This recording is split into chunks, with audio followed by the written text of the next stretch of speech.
हाजी भाई एक नई बात कह दी शबनम ने, ये तो इद्दत के बाद की लड़ाई है, इद्दत में भी नहीं मिल रहा है। देखिए राकेश भाई, इस्लाम धर्म के एतबार से इस्लाम कह रहा है कि जिस मुल्क में रहो उस मुल्क के संविधान के साथ वफादारी करो, उस मुल्क के साथ वफादारी करो। हमारे मुल्क का संविधान बना, उसमें आर्टिकल 14, आर्टिकल 25, आर्टिकल 19 ये सब उस संवैधानिक की है कि तो हिंदुस्तान में रहने वाले 8 मजहब के लोग अपने अपने मजहब के एतबार से। और आर्टिकल 44 जिसका जिक्र नाजिया कर रही थी, आर्टिकल 44 जो है उसको लागू नहीं किया गया। अभी 44 के ऊपर चर्चा ही थी। है ना जी, हम है कि नहीं संविधान में? अब सबरीमाला में यूसीसी भी है संविधान में। राकेश भाई आप कॉमन सिविल कोड है संविधान में। अरे दिशा निर्देशक तत्व में किसको लागू किया जाए, फिर आप लोगों को दिक्कत होने लगती है। बात रही तलाक की, तलाक के बारे में ना तो औरत जानती तलाक लेना और ना मर्द देने वाला जानता। तलाक का एक सिस्टम है, ऐसा नहीं है कि तलाक दे दो जिसे चाहो जब चाहो तलाक दे दो। तलाक का ये है कि 1 2 2 2 3 2 और उसके बाद ठंडे पानी और गर्म खाने पर तलाक होता है भाई। वो तुम्हें हुई होगी, हमारे यहाँ नहीं होती, हमारे यहाँ नहीं पर्सनल टिप्पणी नहीं, एकदम पर्सनल टिप्पणी नहीं। उन्होंने क्या बोला, क्या पर्सनल टिप्पणी की है नाजिया ने, क्या पर्सनल टिप्पणी की है?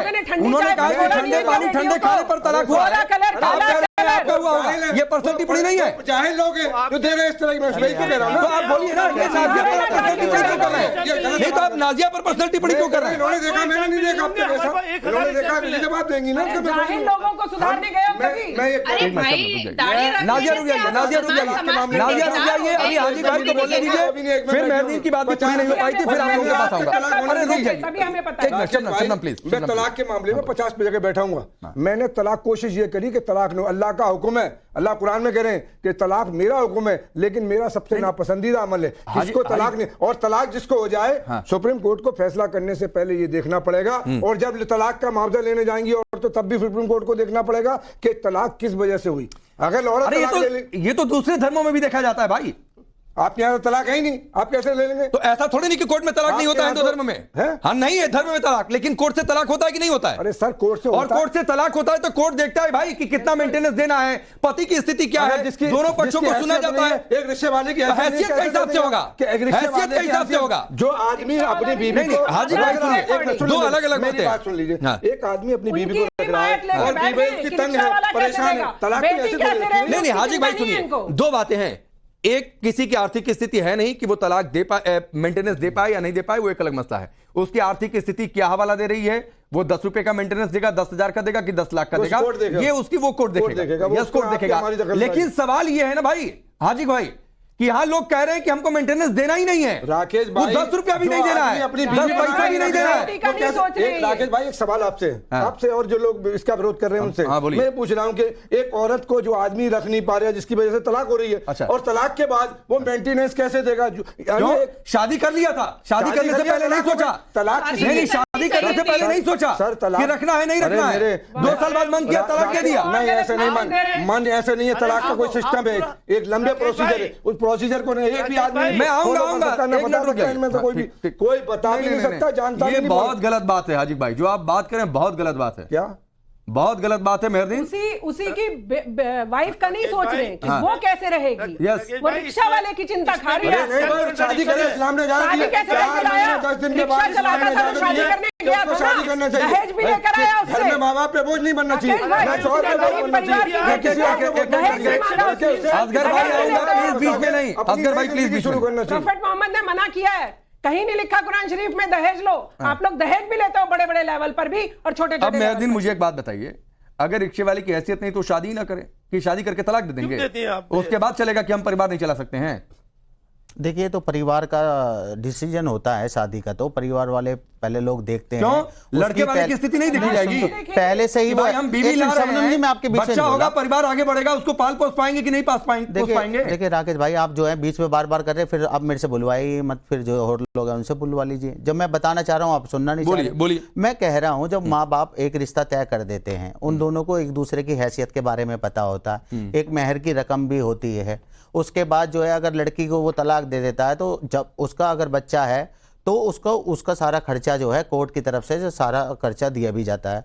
ये सारी चीज़ें प्रोसेस में होती हैं और ये हम भी देखते हैं, लोग जो हम पे कहते हैं, हमारे घर में भी हमारा भी परिवार है, तो ये सारी चीज़ें। मगर ये आर्टिकल 25 जो है हमारा, वो हमें कहता है कि आप अपनी शरीयत पर चलिए, और हम अपनी शरीयत के सुन तो लिए राकेश भाई, फिर वही बात राकेश भाई हम अपनी शरीयत के मुताबिक चलते हैं और चलते रहेंगे। नहीं मैं आ रहा हूं, पहले मैं तो मैं ये हो जाने दीजिए ना, बस मैं अपनी बात यही कह रहा हूं कि हम लोग शरीयत से चलते हैं और शरीयत पे चलते रहेंगे। जिन लोगों को मुखालफत करनी है वो मुखालफत करिए, मगर हम शरीयत की रक्षा नहीं होगी। हम शरीयत पे थे हैं और हम शरीयत पे थे हैं और मैं क़यामत तक रहेंगे। और जितने मुसलमान पूरी दुनिया में हैं सब शरीयत पर चलते हैं। और आप देखिए तलाक का जो मैटर है वो सब जगह होता है, ऐसा कुछ नहीं है कि मुसलमान ही तलाक देते हैं। हिंदू भाई तो ये कौन कह रहा है कि नहीं होता है? बोलिए ना जी। मैं कह रहा हूँ मथुरा में जाइए, वहां जाके देखिए, आपको पता लग जाएगा कितनी महिला हमारी रहने वहां। बेटा ना पैदा होने पर तलाक, खाना अच्छा ना बनाने पर तलाक, बच्चा पैदा करने की वजह से मोटी हो जाने पर तलाक, ठंडे पानी और ठंडे खाने पर तलाक। ये तलाक तो और बाकी धर्मों में नहीं होता है। ऐसी हजारों मिसालें मेरे लॉ चैम्बर में हैं। अब देखिए इस्लाम के और शरिया के जस्टिफिकेशन पर क्रिमिनल लॉ के वायलेशन कितने धड़ल्ले से होते हैं जो मुसलमान पुरुष आराम से करते हैं। Age of puberty is age of marriage, मतलब पॉक्सो एक्ट का वायलेशन आराम से धड़ल्ले से होता है। चाइल्ड मैरिज बिल्कुल अनिवार्य है, बिल्कुल क्राइम है, लेकिन मुसलमान अपने इस्लामिक जस्टिफिकेशन पर आराम से करते हैं। अगर हिंदू करे तो वो जेल जाता है 7 साल के लिए, पर मुसलमान 4 बीवियां रखे तो वो ये कहता है कि वो इस्लाम में जायज है, इसलिए वो 4 बीवियां रख रहा है। पॉलीगेमेशन, हम जामिया में रहते हैं, पढ़ाइयों में रहते हैं, फिरोजाबाद में रहते हैं, अलीगढ़ में तमाम जगह देखते हैं। हमें नहीं मालूम आपने कितनी शादियों में अटेंड किया। 200 दिन हम शादियों में रहते थे, हमने तो कोई चाइल्ड मैरिज नहीं देखी। क्राइम करने का सिलसिला जारी किया है, इसके अलावा बिल्कुल विरोध करते हैं। और ये तो सुप्रीम कोर्ट ने, सर्वोच्च न्यायपालिका ने, मेरी बात कहना सबके बस की बात नहीं, सर्वोच्च न्यायपालिका ने जो जजमेंट दिया है मुसलमान बेटियों के पक्ष में दिया है। क्या आज तक इन्होंने कभी भी एक नारा लगाया कि मुसलमान बेटियां पढ़ेंगी, मुसलमान बेटियों के हक के बारे में बात होगी, मुसलमान बेटियों के मुस्तकबिल के बारे में बात होगी? कभी नहीं नारा लगाया। लेकिन मुसलमान पुरुष कितना तुमने मुसलमान बच्चे भाई आपने खोला होगा ना, एक लार्ज पर्सपेक्टिव में ये बातचीत हो रही है, लार्जर पर्सपेक्टिव में ये बात हो रही है। नहीं, ये लार्जर पर्सपेक्टिव में बात हो रही है। अब अब रुक जाइए, ये क्या बात करते हैं? अरे सुनिए हाजी भाई, ये अरे सुनिए ना, ये लार्जर, एक मिनट असगर जी, एक मिनट आ रहा हूं आपके पास। ये लार्जर पर्सपेक्टिव में बात हो रही है। और जिन अधिकारों की आप दुहाई दे रहे हैं, जिन अधिकारों की दुहाई दे रहे हैं, वो अधिकार असगर भाई क्या शबनम जैसी दूसरी महिलाओं या फिर दूसरी मुस्लिम महिलाएं उनके समय याद नहीं आता है कि उनके भी कुछ अपने कानूनी अधिकार हो सकते हैं? या आपके हिसाब से शरीयत में या आपकी परिभाषा में इस्लाम में सिर्फ पुरुषों का ही अधिकार होगा?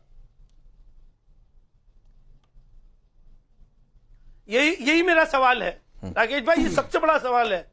जो अधिकार औरतों को दिए गए हैं उसी तरह के अधिकार मर्दों के लिए क्यों नहीं है? और जितनी ये कानून आप रोज बना रहे हैं ना, ठीक है, हम उसको मना नहीं करते, लेकिन ये कि जो कानून चाहे पास्को और दूसरे ये, अरे असगर भाई तो कहां अधिकार है? मैं अभी नहीं, सुनिए, आपने बहुत अच्छी बात छेड़ी।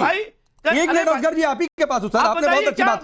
अरे सुनिए ना सर, मर्दों को कहां पे भाई आपने, अरे सुनिए, सारा कानून, अरे सुनिए ना असगर भाई, सुनिए ना, आपने कहा बराबर अधिकार मिलना चाहिए। सुन लीजिए सर, बताइए कौन सा कानून है? सुनिए ना सर, एक मिनट रुक जाइए भाई। नहीं दे रहे हैं इस्लामिक कानून मर्दों को, इस्लामिक पनिशमेंट आप शरिया के हिसाब से नहीं, मैं उस पर भी नहीं जा रहा हूँ नाजिया, उस पर भी नहीं जा रहा।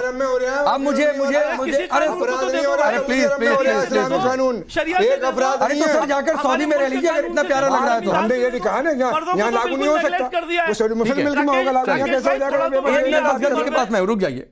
आपने कहा कि बराबर अधिकार होने चाहिए, मैंने आपसे पूछा शरीयत आपके इस्लाम में क्या बराबर अधिकार है?